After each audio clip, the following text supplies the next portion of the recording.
Hello, habari, karibu tena katika channel yetu ya JW Sabo Clinic. Anaitwa Dr. Jimmy. Na leo tutaongelea swala la PID. Wengi wamekuwa wakituuliza PID ni nini? Wengine wakituuliza chanzo cha PID, PID inasababishwa na nini? Lakini pia tukiendelea kupata maswali kadha wa kadha kwamba dalili, lakini pia na madhara yake ya PID ni yapi?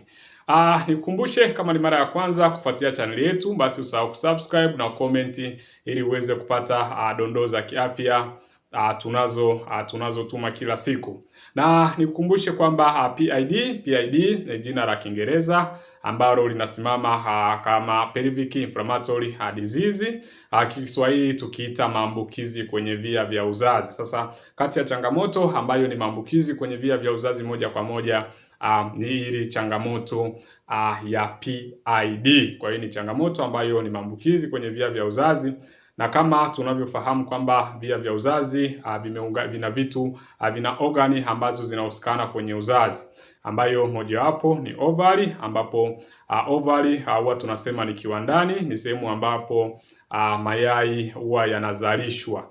Lakini sehemu ya pili ni kwenye fallopian tube ambayo tunaita ni mirija ya falopia, ambayo yai likishazalishwa kule kiwandani kwenye ovary huwa linapita kwenye mirija ya falopia, lakini kuja kwenye mji wa mimba ambayo tunasema ni uterus. Kwa hiyo hizo ni organi ni muhimu sana ambazo zinahusikana kwenye uzazi.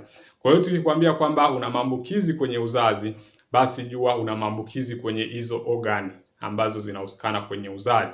Na ikitokea kwenye organi kwenye hizo za uzazi ina shida, kwa kweli kubeba mimba kwako inakuwa ni changamoto kabisa, na huenda usibebe mimba kabisa, au kibeba zinatoka na ukawa mgumba moja kwa moja. Mwenye video ambazo zimepita tumeongelea kwamba PID inakuwaje inasababisha ugumba. Tumeelezea vizuri kabisa kiundani. Kwa ufahamu basi utaweza kufuatilia.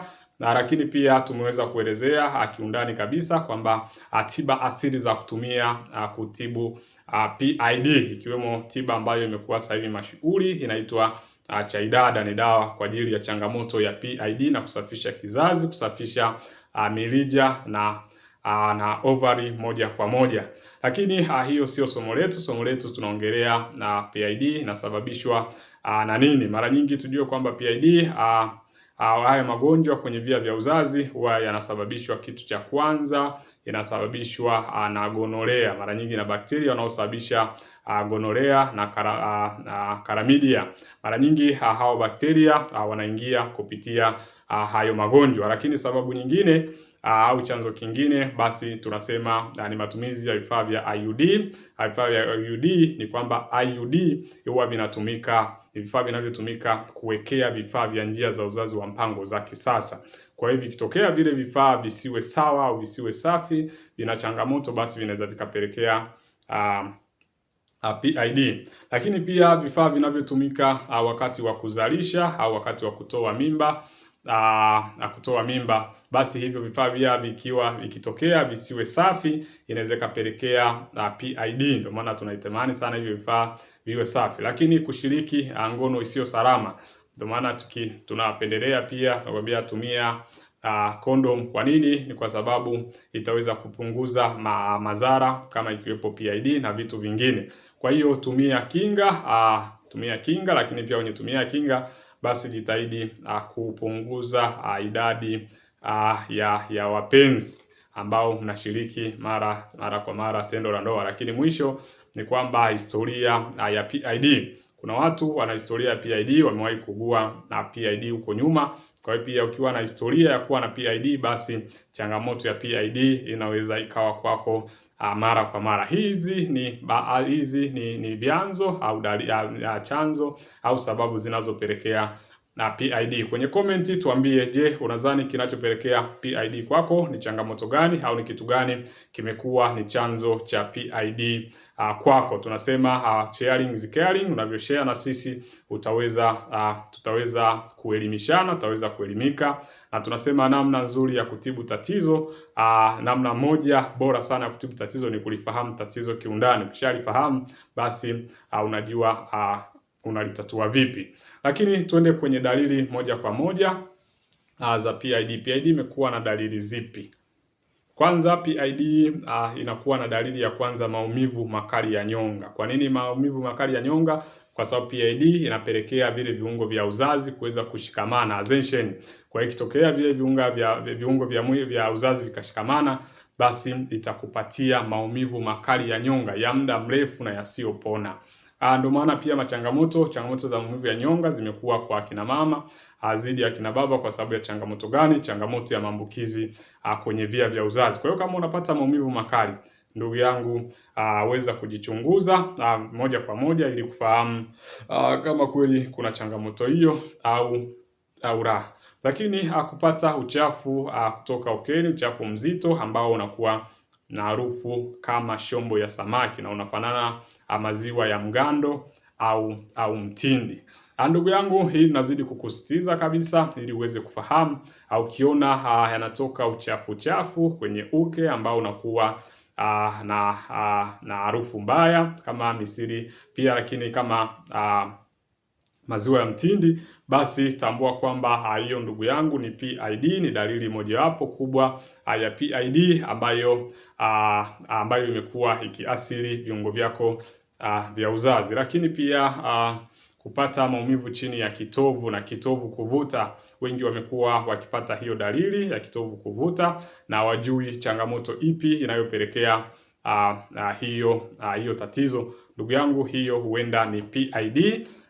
Utatakiwa kuchunguza kufahamu. Lakini pia maumivu wakati wa kukojoa, unapata maumivu makali sana na wakati wa kukojoa ni changamoto ya PID. Lakini pia dalili nyingine ni kushindwa kubeba ujauzito na mimba kutungwa nje ya kizazi na mimba pia kutoka. Hizo ni changamoto tatu tofauti. Inaweza kapea kushindwa kubeba ujauzito, kupelekea ugumba, mimba kutungwa nje ya kizazi au mimba zinatoka. Kila unapobeba mimba zinatoka. Kuna watu wamekuwa kila wakibeba mimba na zimekuwa zikiharibika na kutoka, na wengi hawajui changamoto gani. Kama una changamoto ya PID, pigia mstari. Hiyo ni changamoto kwa sababu inaleta shida kwenye via vya uzazi. Ni kwa nini inaleta changamoto kwenye via vya uzazi? Kwa sababu kwanza inaasili ubora wa mayai yanayozalishwa, inavuruga mji wa mimba moja kwa moja. Lakini dalili nyingine ni mimba kutungwa nje ya kizazi. Mimba inatungwa nje ya kizazi, ikitokea ile PID imevuruga ule mfuko wa kizazi ambao tunaita uterus, ni kwamba basi kuna nafasi kubwa ya mimba kutungwa nje ya kizazi moja kwa moja. Lakini kupata hedhi ambayo inakuwa ni nzito, nyeusi, inafanana na tope tope. Yaani hedhi nzito nyeusi inafanana na tope tope, na pengine huenda hedhi hiyo ikatereza. Kwenye video ambazo zimepita tumeweza kuelezea aina ya hedhi na maana yake. Damu unayoiona kwenye siku zako ina maana gani? Tumeweza kuielezea. Kama hujafuatilia na kama hujaona hiyo video, basi hakikisha unafuatilia ili uweze kuona na kuelewa kiundani inakuwaje. Kwa hiyo hizo ni baadhi ya dalili za PID, lakini mwishoni tunaangalia madhara ya PID ni nini. Madhara ya PID ni nini? Madhara ya PID kwanza ni kuugumba moja kwa moja, tumeelezea vizuri kwenye video ambazo zimepita. Lakini mimba kuweza kutoka, mimba kuharibika. Watu ambao wanapata changamoto ya mimba kuharibika, basi huenda wana PID. Lakini pia mimba kutungwa nje ya kizazi, mimba kutungwa nje ya kizazi, kupata maumivu ya nyonga, kupata maumivu pia na kali ya tumbo na chini ya kitovu. Unapopata maumivu makali ya tumbo na chini ya kitovu ni dalili mojawapo ambazo zinaonyesha kwamba ni madhara ya kwamba una changamoto ya PID. Lakini pia kushindwa kujiamini. Ndugu yangu, muda wote wewe umevaa nguo nzito ili ule uchafu usitoke. Imagine kwamba hiyo ni changamoto kubwa sana. Yaani unashindwa pia kujiamini. Mtu akiwa amesimama unahisi labda uchafu utatoka, na ukishatoka, ndugu yangu, utakosa kujiamini. Lakini pia changamoto ya PID imekuwa ikiharibu mahusiano. Mtu anapoona ule uchafu, mara nyingi anapotoa ule kukuta kuna uchafu, kuna namna ambavyo anajihisi vizuri. Kama wewe mwenyewe ambaye unashindwa kujihisi vizuri, hata yeye anashindwa kujihisi vizuri moja kwa moja. Kwa hiyo hizi ni baadhi ya madhara, lakini pia kwenye video ambazo zimepita tumeelezea tiba asili za kutumia kuondokana na changamoto ya PID bila kutumia bila kuchomwa sindano ambazo wengi imekuwa wakichomwa, lakini tatizo likibaki pale pale. Nikumbushe, kama una changamoto ya PID, umetumia dawa nyingi na umeshindwa, basi kuna dawa inayoitwa Chaidada. Hii dawa imekuwa maarufu na imekuwa bora ikisaidia watu kuondokana maumivu ya nyonga,